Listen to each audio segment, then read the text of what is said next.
अस्सलाम वालेकुम। सेठी से सवाल के साथ मैं हूँ सैयद आयशा नाज। मेरे साथ मौजूद है नजम सेठी साहब। अस्सलाम वालेकुम। सेठी साहब अस्सलाम वालेकुम पे वापस आ फिर वापस अस्सलाम वालेकुम कहता है, चलो फिर तो कर लें कर लें। अस्सलाम वालेकुम। आदतें बड़ी मुश्किल से बदलती हैं। हाँ नहीं वो मैं सारी उम्र अस्सलाम वालेकुम करता रहा हूँ। अब तुम कहती हो कि मैं अस्सलाम वालेकुम कहा। मैंने नहीं कहा। हाँ, मैंने नहीं कहा। अच्छा। आपके व्यूवर ने कहा है। अच्छा। वो चाहते हैं कि जैसे वो आपको सुनना चाहते हैं वैसे आप बोलें। तो आपने खैर इसमें नुक्ता समझा तो आपने इसे कबूल कर लिया। अब मेरे पे एक नुक्ता उठाया जाता है कि मैं मोबाइल इस्तेमाल करती हूँ आपसे बात करते। एक्चुअली वो मोबाइल नहीं आप इस्तेमाल करती, आप खबरों के लिए चेक करती रहती है ना। अच्छा, वही इजाज़त मांगते हुए आपसे मोबाइल की इजाज़त की, क्योंकि उस पर ताज़ा खबर आई है। ताज़ा एक खबर आई है जो यहाँ से इसलिए पढ़ी हूँ, इट्स यूज़र फ्रेंडली, आपकी टिप्स पे होता है, सबको आसानी से स्क्रॉल कर लेते हैं। तो ये खबर फ़ौरन आई तो मैंने सोचा कि मैं आपके सामने रखूँ और आपसे इस पे सवाल करूँ कि जो प्रेसिडेंट डोनाल्ड ट्रंप हैं उन्होंने स्मार्टफोन्स को, कंप्यूटर्स को एंड चिप्स को न्यू टैरिफ से एक्सक्लूड कर दिया, एग्जैम्प्ट कर दिया है। वो तो 125, 145 कहाँ पहुँच रहे थे। और आपको पता है एप्पल प्लान कर रहा था कि वो ये जो इनके टैरिफ का एक ज़रब पड़ने वाली है उससे बचने के लिए कुछ ना कुछ गुंजाइश निकाले और ज़्यादा शिपमेंट्स मंगवाए।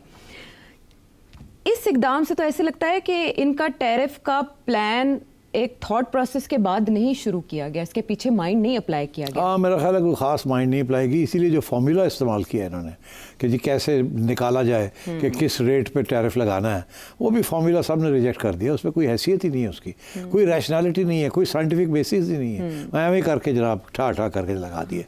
तो आई थिंक बेसिकली जैसे मैंने पिछले प्रोग्राम में कहा था कि ये एक गेम खेल रहा है और गेम यही थी धमकी की, और लोगों को धमकियां देके बुली करके और अपने टैरिफ को अपने हक में कुछ कराया जाए। और इसीलिए ज़्यादा डिटेल्ड वर्किंग नहीं की थी। और अब ये जो यू टर्न लिया है, पहला यू टर्न 90 दिन का, वो स्टॉक मार्केट थोड़ी हिली विली तो इनकी, उसके बाद अब ये एप्पल को और कंप्यूटर मैन्युफैक्चरर्स को रिलीफ मिल रही है। अब देखें ना, अपने एप्पल को देख लें। अभी जब ये पहले लगे, ये टैरिफ्स लगे इंडिया पे भी और वियतनाम पे भी और चाइना पे भी, सब जगह पे जहाँ एप्पल के आईफोन्स बनते हैं और एप्पल के बाकी कंप्यूटर्स भी बनते हैं।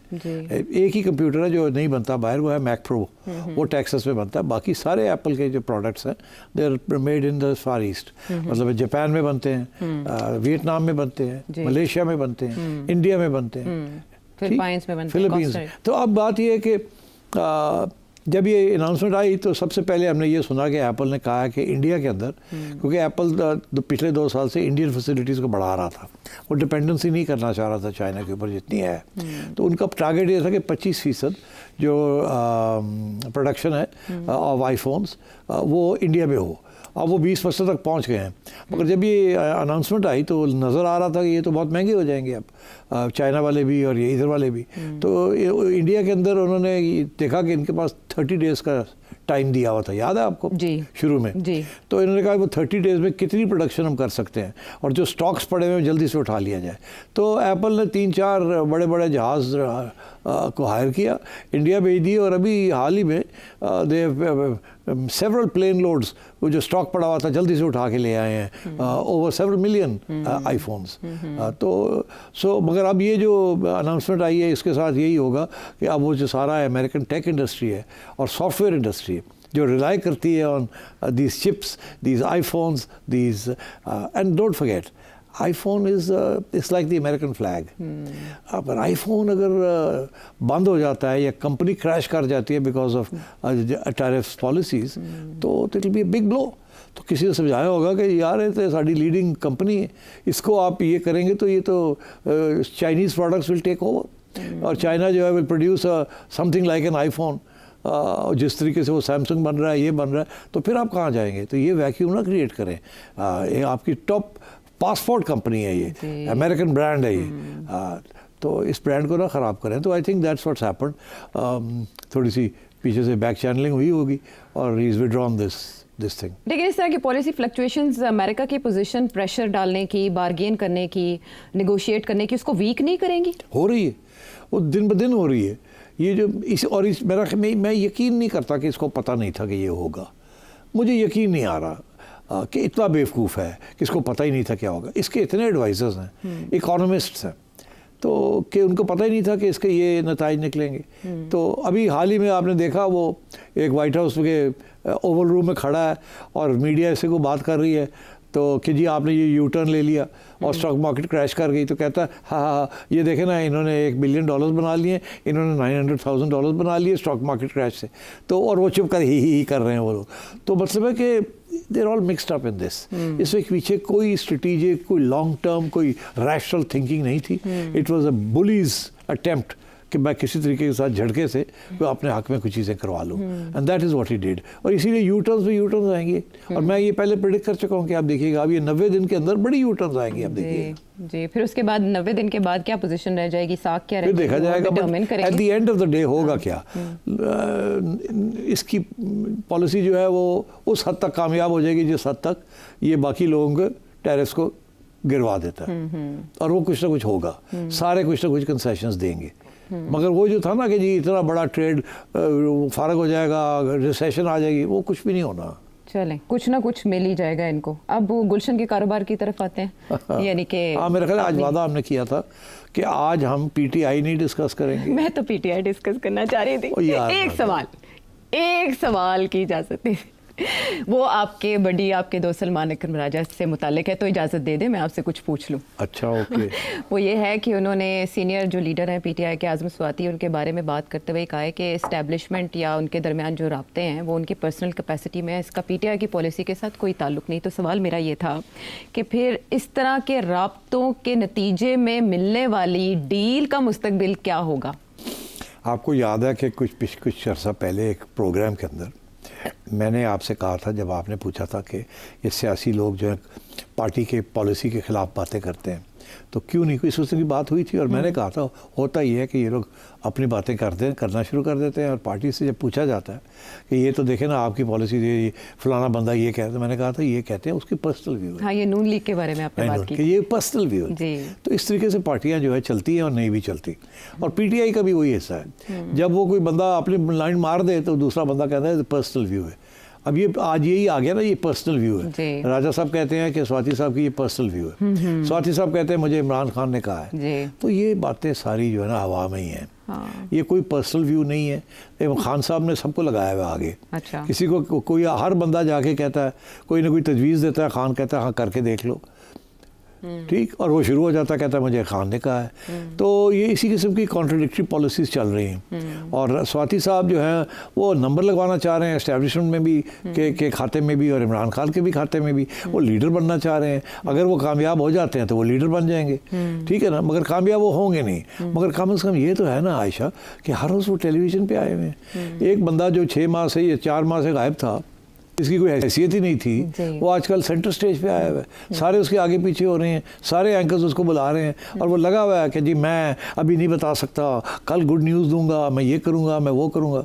तो इस किस्म के लोग आज ही एक ज़माना था फवाद चौधरी हरकतें करता था, फिर वो आउट हो गया, ठीक है, अब वो बैठ के तनकीद करते हैं इनकी। फिर एक ज़माना था कि मरवत साहब लगे हुए होते थे, फिर वो आउट हो गए, ठीक है, गंडापुर साहब लगे हुए होते थे, वो भी सेमी आउट हुए हैं, ठीक है। अब स्वाति साहब और राजा साहब लगे हुए हैं। अल्लाह रहम करे मेरे राजे को, राजा शाह ठुक्कर, मैं चाहता हूँ कि वो कामयाब हों। He is one good face in the PTI and I support him fully. ऐसे लोग और होने चाहिए पीटीआई में। राजा साहब भी वैसे कभी कभी शूट करते हैं फ्रॉम द हिप, तो उनको भी थोड़ा सा ख्याल रखना चाहिए, साथियों को साथ लेके चलना चाहिए। बाकी ये स्वाति टाइप्स 0/0, इनकी कोई हैसियत नहीं है। हाँ, और राजा साहब एक और नुक्ता भी निकाल रहे हैं कि सारी एम्बिग्विटी जो है वो मुलाकात ना होने की वजह से हो रही है। तो ये इंटेंशनली किया जा रहा है कि कहीं यहाँ बात चल जाए और वहाँ से कोई ब्रेक ना लग जाए उसको, या ट्वीट ना आ जाए। देखिए, ये इसमें तो कोई शक नहीं है ना कि अगर राजा साहब को नहीं मिलने दिया जा रहा तो फिर इसमें तो कहीं से दाल में कुछ काला है। नहीं, दाल में नहीं, सारी दाल ही काली है। सारी दाल काली काले माश की होगी। और क्या, माश की दाल चल रही है। हमें कहा जा रहा है कि जी चने की दाल है। तो ये तो राजा साहब सही कहते हैं, दुखी हैं कि जी मैं मनु किया गया लिस्ट बना के दो अदालत ने, मैं लिस्ट बना के देता हूँ, लिस्ट को लिफ्ट ही कोई नहीं कराता, जेल सुपरिटेंडेंट ना हमारे लोग ही नहीं कराते।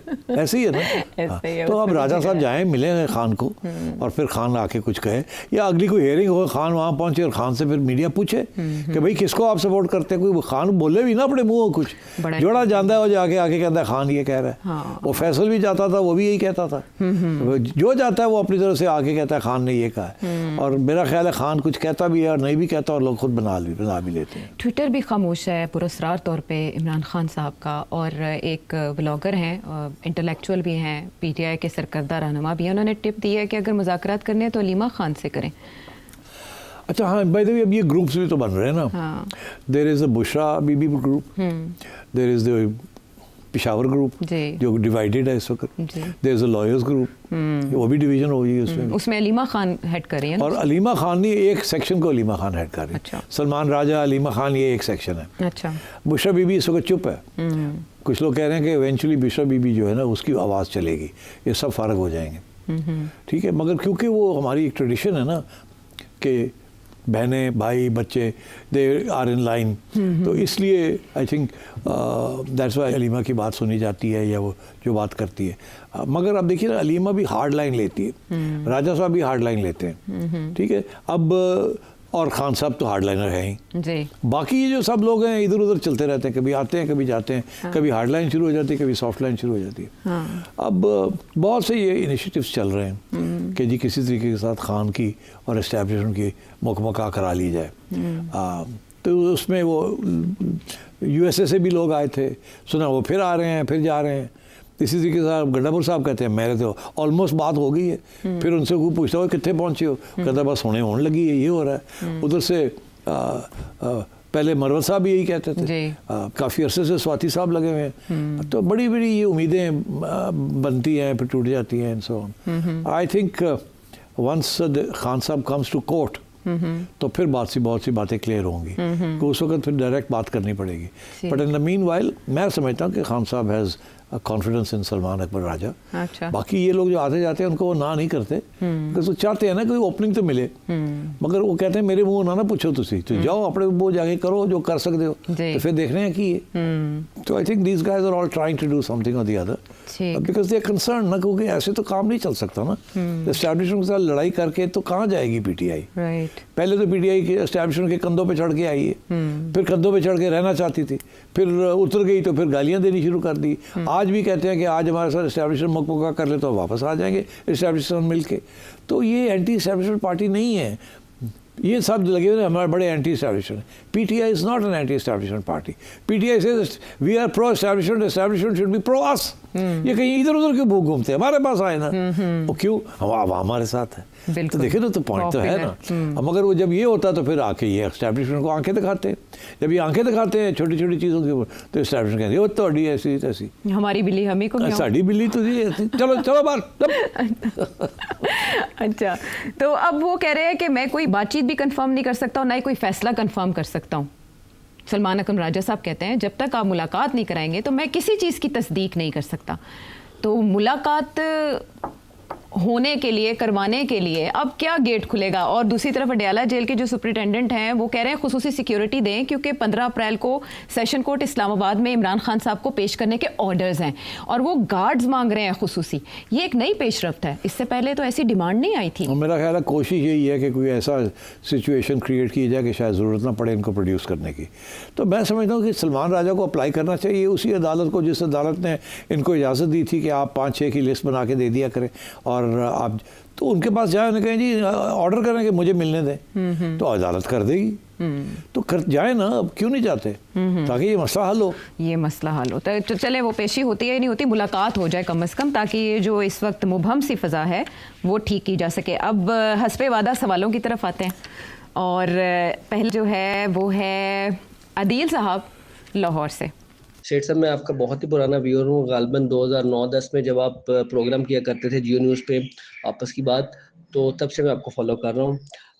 मेरा आपसे सवाल ये है कि क्या वजह है कि आप का ताल्लुक़ जब जियो न्यूज़ से ख़त्म हुआ आपस की बात प्रोग्राम से मुनीर फारूक के साथ, तो उसके बाद आप दोबारा से कभी इत्तेफाक नहीं हुआ मुनीर फारूक साहब के साथ प्रोग्राम करने का। इसके बरक्स जब आयशा नाज साहिबा जो है चैनल 24 पर प्रोग्राम करती थी, तो उनके बाद इवन 2 और एंकर्स ने भी क्विट कर दिया था। तो मुझे आज भी आपका प्रोग्राम याद है कि आपने कहा था कि लोग मुझे कहते हैं यार सिटी करदा कि बार बार जो है ना एंकर चेंज हो रही हैं। तो सवाल मेरा ये है कि दोबारा इत्तेफाक क्यों नहीं हुआ मुनीब फारूक साहब के साथ प्रोग्राम करने का? थोड़ी खैर ये तो ज़ाती किस्म के सवाल आने शुरू हो गए हैं। मेरा ख्याल है ज़ाती सवाल ना ही किया करें तो अच्छा है। आप फोकस करें on policies and principles and politics. But चले, अब आपने कर दिया, मैं वजाहत कर देता हूँ। देखिए, जब मैंने ये चैनल के ऊपर आना शुरू किया 2009 में गालबन, तो आई वॉज विद दुनिया, और दुनिया में लोगों को याद नहीं है, मेरा जो पार्टनर था या जो एंकर था जो मुझे सवाल जवाब करता था वो मोईद पीरज़ादा। तो Moeed and I go back a long way, very good program. मगर फिर मोईद ने सोचा कि उसको अपना अलग एक प्रोग्राम चाहिए जिसके अंदर वो एक के साथ ना बैठे, 3-4 लोगों के साथ बैठे as a full fleshed anchor. तो फिर we parted ways and in very amicably, and Moeed ने अच्छे प्रोग्राम किए उसके बाद as a full fleshed anchor. फिर मेरे पास और कोई बंदा नहीं था, बंदी नहीं थी, तो मुझे दुनिया वालों ने कहा कि ये हमारे यहाँ मुनीब फ़ारूक साहब बैठे हुए हैं, यही ले लें, आप इनके साथ शुरू कर दें। वो हमने शुरू किया और आहिस्ता आहिस्ता कामयाब होता गया। Muneeb was a fantastic fellow traveller and I think we made a hit. और ये 2010 से लेके 2017 तक चला ये। उसके बाद ये हुआ कि 2017 में मैंने जियो और मेरे अलविदा काफ़िला हो गया, मैंने प्रोग्राम करना ही बंद कर दिया। और जब मैंने प्रोग्राम बंद किया, क्योंकि मैं पीसीबी में फुल टाइम चेयरमैन के तौर पे काम कर रहा था, तो फिर मुनीब ने had to look out for himself. तो उन्होंने फिर अपना अलग प्रोग्राम शुरू कर लिया। वो आपस की बात ही चलता रहा जियो पे, और मुनीब जियो के साथ काफ़ी अरसा रहे और उन्होंने संभाल लिया उस प्रोग्राम को। वेरी गुड, एक्सेलेंट, तरक्की भी हो गई उनकी। By that time he was a solid sort of anchor, और वहाँ वो रहे। और उसके बाद जाहिर है एक दफ़ा आप इतना अरसा एक टॉप चैनल में आप अगर रहें तो फिर आपकी हैसियत भी बन जाती है, सोर्सेज भी बन जाती हैं, and you are person in your own right. And therefore, Muneeb has remained in his own right and is now a leading anchor and an independent person and is doing a great job, and has been a little bit of a channel hopping in order to increase his financial prospects. Excellent. तो 2018 में मैंने PCB से resign किया और मैंने सोचा वापस TV पे चलते हैं। तो उस वक़्त सोचा कि कहाँ से शुरू किया जाए, तो चैनल 24 में ने मुझे दावत दी, मैं चैनल 24 चला गया। चैनल 24 ने आयशा को याद किया, आयशा आ गई और आयशा के साथ हमने प्रोग्राम शुरू किया।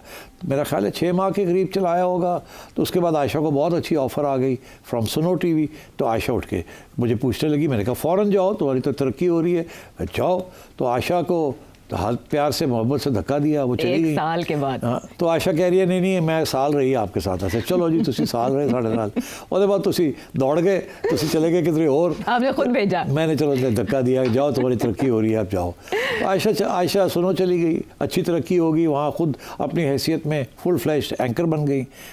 एंड फिर मैंने फिर ढूंढा, फरवा वहीद को सिलेक्ट किया, फरवा आ गई। उसके बाद उसको भी बड़ी ज़बरदस्त ऑफ़र आ गई as a special anchor on her own right. उसको भी मैंने कहा जाओ बच्चे, बड़ी अच्छी बात है, तुम्हारा भी फ्यूचर बन रहा है, जाएँ। उसके बाद उज़्मा आ गई। कुछ अर्सा हमने काम किया, मगर उसके बाद बंद कर दिया प्रोग्राम मेरी वजह से। मैं कुछ और सोचों में पड़ गया था। तो इस तरीके से ये होता रहा। अब सूरत हाल है, जब मैं समय आया हूँ तो फिर मैंने आयशा से रिक्वेस्ट की, मैंने कहा यार ठीक है, आप आ जाओ वापस, let's get on with it. And I think Ayesha was kind enough to accept my offer, और आयशा आ गई and we are doing this. और किसी स्टेज पे अगर मेरा प्रोग्राम बंद हो जाता है या मैं ख़ुद बंद कर देता हूँ, तो मुझे पूरी उम्मीद है कि आयशा को तो लोग ऐसे करके ग्रैब कर लेंगे and she will go back to a much better prospect. So all is well that ends well, और that is continuing to go well. Okay, ठीक है।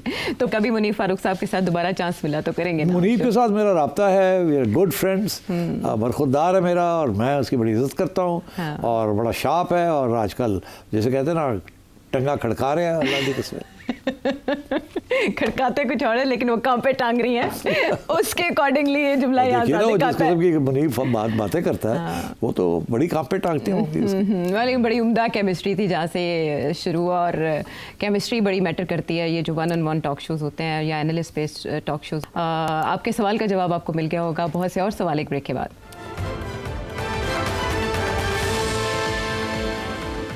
Welcome back to the show. और अब बूरेवाला से उमर फारूक। फिर साहब मैं कम से कम कोई 2 दहाइयों से जो है वो आपको पढ़ता और सुनता आ रहा हूँ। जितने भी आपके प्रोग्राम देखे हैं आज तक, उसमें मैंने जितने मुश्किल हालात क्यों ना हो, चाहे वो प्रेशर पाकिस्तान के ऊपर हो या आपकी अपनी ज़ात के ऊपर हो, आपको मैंने कभी घबराते हुए देखा नहीं, ना ही आपको मैंने ज़ेरे पे कभी कोई दुख के तासुरात देखे। वहाँ एक मौका ऐसा आया था जब फ़लस्तीन के बारे में आप बोल रहे थे, तब आप की आवाज़ जो थी उसके अंदर मैं तकलीफ़ और आपके चेहरे के ऊपर जो तासुरात थे उससे ऊपर मैं दुख जो है मैं पढ़ पा रहा था। जिस तरह आप दुखी हैं वैसे ही पूरी पाकिस्तान कौम मुस्लिम उम्मा जो है वो दुखी है। सवाल मेरा आपसे ये है कि पाकिस्तान का मिलिट्री डायरेक्टर आपको पता है वो तो एक डिफेंसिव है, हम चाह के भी कुछ नहीं कर सकते, लेकिन अगर आज MBS एक बड़ा ही तगड़ा स्टैंड ले लें तो क्या इसराइल को सब मिलके मजबूर कर सकते हैं कि वो गजा के अंदर ये जो जेनोसाइड है और जो ये जुल्म कर रहे हैं, ज्यादती कर रहे हैं, ये बंद कर दें? ये क्यों नहीं कर सकते जी? अगर मुस्लिम ममालिक जो हैं इस इत्तेफाक हो जाए तो क्या नहीं हो सकता।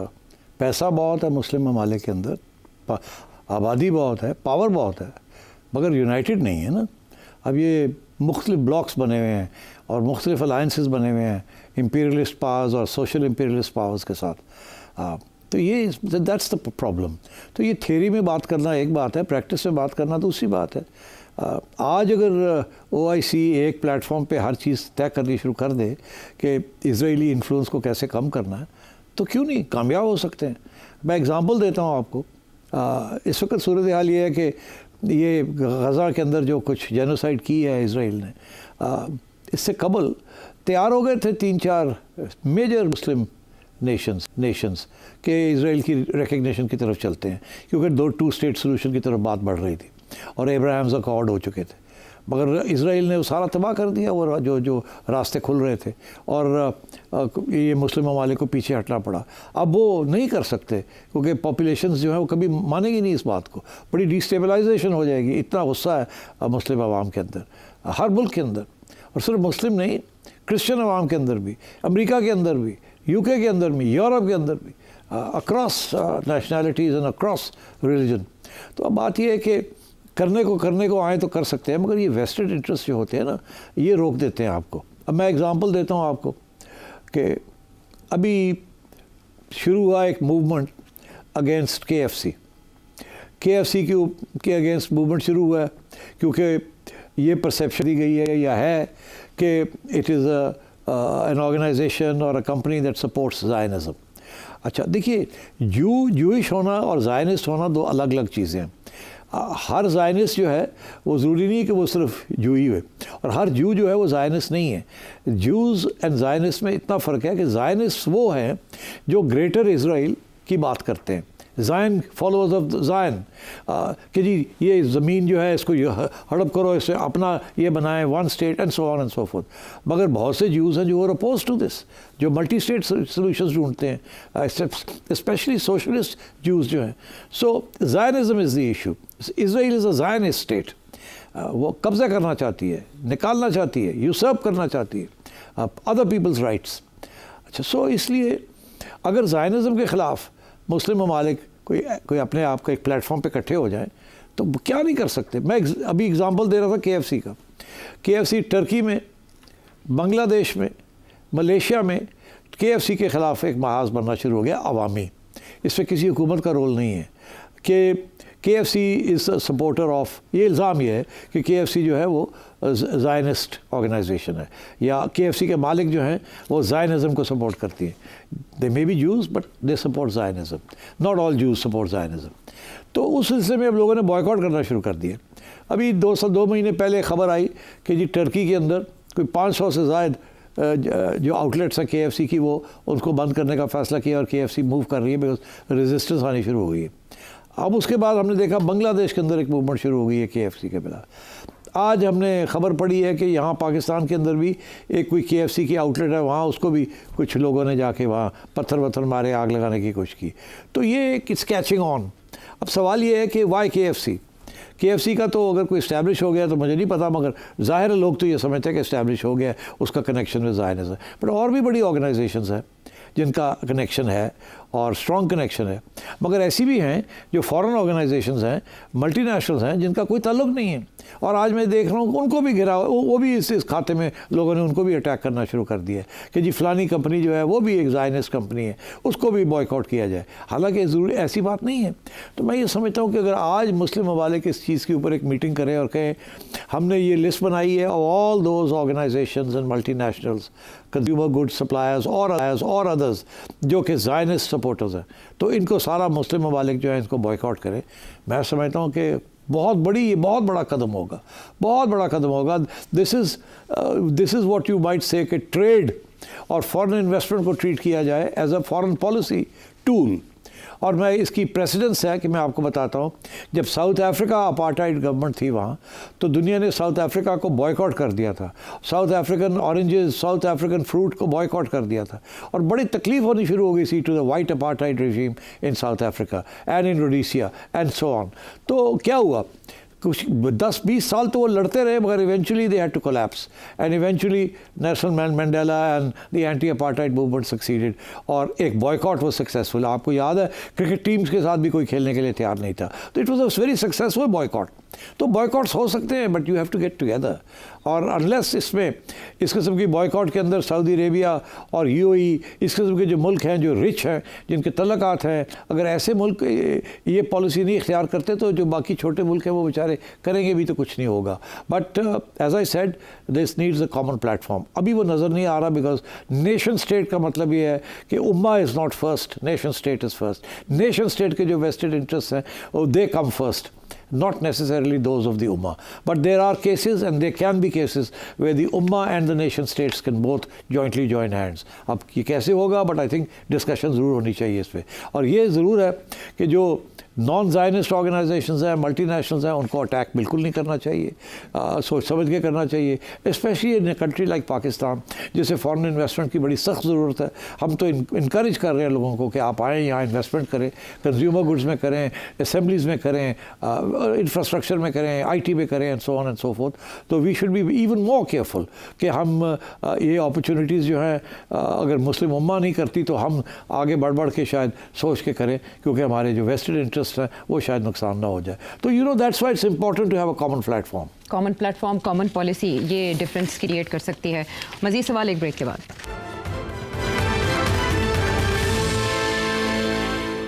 Welcome back to the show. और अब फैसलाबाद से ज़हीर अहमद साहब। हालिया जो इन्होंने रिलीफ दिया है आवाम को, पेट्रोल की कीमत में कमी की है और फिर बिजली की कीमतों में भी इसने जो है वो काफ़ी हमें इस गवर्नमेंट ने रिलीफ दिया है। और ये जो अभी हाल ही में ये जो समिट हुई है सरमायाकारी के हवाले से, बलूचिस्तान की मिनरल्स के हवाले से, जिसमें आर्मी चीफ भी शामिल थे, तो आप समझते हैं कि ये इकदाम नून लीग की जो सियासी साख है उसको बेहतर बनाने में मुआवन साबित हो गए, या ये फिर किस हद तक इनकी साख जो है वो बहाल हो पाएगी? ज़रा काइंडली इस पर रोशनी डालिए। भाई साहब, SIFC और नून लीग की गवर्नमेंट तो लगी हुई है ना, और जैसे आपने अभी खुद ही कहा कि ये कुछ ऐसे एरियाज़ हैं जहाँ कामयाबी हासिल हुई है, and I think they are at it and I think good luck to them, because मुल्क के लिए अच्छी बात है अगर ऐसे इक़दाम कामयाब होते हैं। अभी आप सुन रहे हैं कि मिनरल डेवलपमेंट के ऊपर भी काम हो रहा है, आप सुन रहे हैं कि नई गैस फील्ड्स के लिए भी कंसेशंस दी जा रही हैं हमारी गैस वगैरह को एंड सो ऑन। तो ये these are all good developments. कल को यहाँ मिनरल्स जिसके बारे में ये कहा जाता है कि $1 ट्रिलियन की रिजर्व्स हैं एंड परहैप्स मोर, और इसी तरीके के साथ गैस एक्सप्लोरेशन हो रही है, कल को कोई बड़ी रिजर्व्स निकल आएँ तो आपका तो your country will start flying, आप you will become another Dubai. Well I mean you know certainly you will get a great start. तो इसलिए I think this is a good combination of SIFC and नून League. अफसोस इस बात का कि PTI जो है वो अपोज कर रही है हर इसी किस्म के इनिशिएटिव्स को, बिकॉज उनको दुख ये है कि उनका लीडर जेल में है और वो हर किस्म के हरबा इस्तेमाल करेंगे प्रेशर डालने के लिए on the Noon league SIFC combination या कॉम्बो। तो वो अपनी सियासत कर रहे हैं, बट मेरा ख्याल है वो कामयाब नहीं हो रही। तो शायद अच्छी बात है वो कामयाब नहीं हो रही। कामयाबी अगर उनको चाहिए तो सियासी बातें करें जिसमें मुल्क का नुकसान ना हो और उनका फ़ायदा हो जाए, और ऐसी स्ट्रेटजी इख्तियार करें जिसमें एज आई सेड मुल्क का नुकसान ना हो। ठीक है। और अब अदील जिन्होंने पहले भी एक सवाल पूछा, उन्हीं का एक और रेलेवेंट क्वेश्चन लाहौर से। सेठ साहब, मैं आपको दूसरों की तरह वज़ीर-ए-आज़म या सदर तो नहीं बनाना चाहता, लेकिन मैं ये ज़रूर चाहता हूँ कि आपको इख्तियार दिया जाए कि इलेक्शन में रिफ़ॉर्म की जाए। इसमें ज़रूर प्लीज़ एडवाइस कीजिएगा कि किस तरह से इलेक्शन को शफ़ाफ़ बनाया जा सकता है। मुझे बताएं कौन सी इलेक्शन इस मुल्क में साफ़ और शफाफ हुई है by international standards, except the one in 1970। बाकी तो सारी इलेक्शंस जो है मोर और लेस इल्ज़ामबाजी तो लंबी हुई है। मैं समझता हूँ 2013 की इलेक्शन भी काफ़ी साफ़ शफाफ थी। मगर अब बात यह है कि कैसे अगली इलेक्शंस को साफ शफाफ रखा जाए। देखिए, इसके दो तरीके, दो इसके पहलू हैं। एक है एडमिनिस्ट्रेटिव और एक है सियासी। अब जब तक सियासी जो पहलू है वो रिजॉल्व नहीं होगा कि इस्टेब्लिशमेंट का रोल क्या है, सियासी जमातें एक दूसरे को टॉलरेट कितना करना है, कितना कर सकती हैं, लिव एंड लेट लिव है, गवर्नमेंट्स को कंप्लीट करनी है टर्म, ये सारे जो रूल्स ऑफ द गेम है जब तक ये सेटल नहीं होते तो ये लड़ाई झगड़े चलेंगे और हर इलेक्शन जो है वो जैसे कहते हैं दाग होगा उसके ऊपर, बिकॉज कोई ना कोई घपला होगा। हर या सियासी जमात करेगी या इस्टेब्लिशमेंट करेगी। This is one of the reasons. तो पहले तो ये है कि पॉलिटिकली हमें रूल्स ऑफ द गेम जो हैं which is constitutional rules of the game, और उसमें बिल्कुल कोई शक नहीं है खान साहब को ऑन बोर्ड होना पड़ेगा। खान साहब जो है इस वक्त ऐसे बातें करते हैं जैसे उनके लिए आइन भी कुछ नहीं है और सियासी जमातें भी कुछ नहीं, सबको फारग करें और वो एक वन पार्टी स्टेट रूल करे। That's not acceptable. तो खान साहब को भी अपने हाई हॉर्स से, घोड़े से नीचे उतरना पड़ेगा अगर आप समझते हैं कि इलेक्शन फेयर चाहिए उनको। तो पहली बात। दूसरी बात ये एडमिनिस्ट्रेटिव में भी आपने देखा जो गवर्नमेंट आती है वो चाहती है कि यार कोई इस तरीके से एडमिनिस्ट्रेटिव मेजर्स किए जाएँ जिससे उन्हें कोई एज मिल जाए। इसीलिए वाहिद मुल्क है, इंडिया में नहीं है, हमारे और भी मुल्कों में नहीं है कि neutral governments, care taker governments बनानी पड़ती है, बिकॉज एतमाद ही नहीं होता। मगर अब सूरत हाल ये है कि केयर टेकर गवर्नमेंट्स भी जो है ना उनके ऊपर भी इल्ज़ाम लगने शुरू हो गए, क्योंकि उसमें भी इस्टेब्लिशमेंट का हाथ होता है, किसको लगाते हैं या नहीं लगाते, या जाने वाले लोग वो क्या करते हैं क्या नहीं करते। तो इसलिए मेरा ख्याल है इसमें establishment, government, opposition all have to sit and rules बनाने पड़ेंगे जिसके साथ जो भी इलेक्शन हो वो उसके ऊपर दाग ना लगे और फिर उसके बाद जो भी रिज़ल्ट आता है उसको माना जाए। अब इसमें पहला कदम तो ये है कि election commission of Pakistan, it should be very strong, it should be very independent, और उस वक्त तक जब तक ये इंडिपेंडेंस उसकी अश्योर नहीं हो जाती तो उस वक्त तक सेटलमेंट नहीं होनी चाहिए। मगर आपने देखा कि फ़खरुद्दीन इब्राहिम साहब की इलेक्शन कमीशन 2013 में बड़ी इंडिपेंडेंट थी, अच्छी इलेक्शन हो गई, तकड़ी थी। मगर 2018 में और 2024 में इलेक्शन कमीशन वाज वीक और आपने देखा फिर क्या हुआ। इसी तरीके से रूल्स ऑफ द गेम नहीं थे 2018 में और 2024 में। तो you know these are the problems. But इसमें बेसिक इशू यही है कि अगर नीयत ठीक हो तीन लोगों की, तीन major stakeholders, the main parties, the establishment and the judiciary। अभी प्रॉब्लम यह है कि जुडिशरी जो है वो इंसाफ नहीं देती, टिल्ट हो जाती है, कभी इधर चली जाती है, कभी उधर चली जाती है, कभी अपने पाँव पे खड़ी होकर तो सबको घुमाना शुरू कर देती है, ऐसे जैसे कि एक ऐसी आज़ाद और सुप्रीम पार्लियामेंट से भी ऊपर जुडिशरी है। तो सबसे पहले तो जुडिशरी का मसला है, फिर इस्टेब्लिशमेंट भी मसला है, वो किसी को पसंद करते हैं, किसी को नहीं करते, किसी की पॉलिसी को एक्सेप्ट करते हैं, किसी की पॉलिसी को नहीं एक्सेप्ट करते, एंड सो ऑन। और फिर सियासी जमातें हैं जो एक दूसरे को मानती नहीं है, दूसरे को ख़त्म ही करना चाहती हैं। तो ये इस किस्म के इश्यूज़ हैं। आई थिंक ये इसका आसान आंसर नहीं है, बट इब्तदा हो सकती है और वो ऐसे ही है कि वो पार्लियामेंट के अंदर बैठ के जो सियासी जमातें हैं वो तय करें कि आपस में बैठ के, और खान साहब भी पार्लियामेंट में बैठे हों, अपोजिशन भी पार्लियामेंट में, या आज की गवर्नमेंट कल की अपोजिशन एंड सो ऑन, ये बैठे वहाँ ये रूल्स बने, सब उसके ऊपर इत्तेफाक करें and then they can try and have them implemented. और इसमें मेरा ख्याल है जुडिशरी को भी इन्वॉल्व कर लेना चाहिए कि ये रूल्स बने, you have to protect and defend these rules. But I think it's a tall order, because tolerance नहीं है, लड़ाई झगड़े बहुत ज़्यादा हैं, हेट्रेड्स हैं, नफ़रतें हैं, और एक दूसरे के ऊपर इतने ख़तरनाक किस्म के इल्ज़ाम लगाए हुए हैं हर एक ने कि एक दूसरे को टॉलरेट नहीं किया जा रहा। तो इट्स अ सैड सिचुएशन। बहुत बार ये TORs बनाने के लिए इलेक्शन शफाफ कोशिशें की जाती रही, लेकिन पार्टीज़ कभी एक लाहे अमल पर नहीं आई। सेठ साहब, जो इससे पहला सवाल था ना उसमें आपने ये कि नून लीग को फ़ायदा होगा या नहीं, मेरे पास एक इसका एडिशनल क्वेश्चन था, उस वक्त मिस हो गया, कि क्या जो परफॉर्मेंस है वो पॉपुलैरिटी का तोड़ हो सकती है? क्यों नहीं हो सकता? देखिए, पाकिस्तान जो है अनइवन जगह है, हर जगह पे एक लेवल की पोलिटिसाइजेशन नहीं है। पंजाब में और किस्म की पोलिटिसाइजेशन है, केपी में और किस्म की है, सिंध में और किस्म की है, बलूचिस्तान में और किस्म की है। Different issues are important in different areas और प्रोविंसेस। तो इसलिए इस वक्त खान साहब की सबसे ज़्यादा पॉपुलैरिटी है, पर इसका ये मतलब नहीं है कि बाकी सियासी जमातें आर अनपॉपुलर, उनके भी अपना वोट है। प्रॉब्लम हमारा क्या आता है? प्रॉब्लम ये है कि ये जो सिस्टम है ना हमारा ब्रिटिश सिस्टम, जैसे अंग्रेजी में कहते हैं first past the post system, कि आपने 1 लाख वोट लिए, मैंने 1,10,000 लिए, मैं जीत गया, आप फारग हो गए। प्रोपोर्शनल रिप्रेजेंटेशन है ही नहीं कि अगर आपको 1 लाख मिले और मुझे 1,10,000 मिले हैं तो सारा का सारा खाता मैं ना ले जाऊं।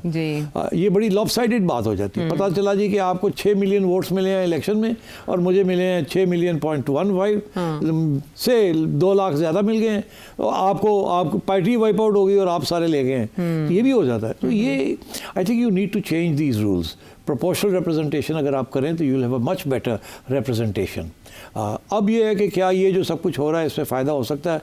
मैं समझता हूँ कि कल को अगर ये प्रोपोर्शनल रिप्रेजेंटेशन के रूल्स ले आते हैं तो डेफिनेटली पीटीआई को नुकसान होगा और नून लीग को और पीपल्स पार्टी को फ़ायदा हो जाएगा।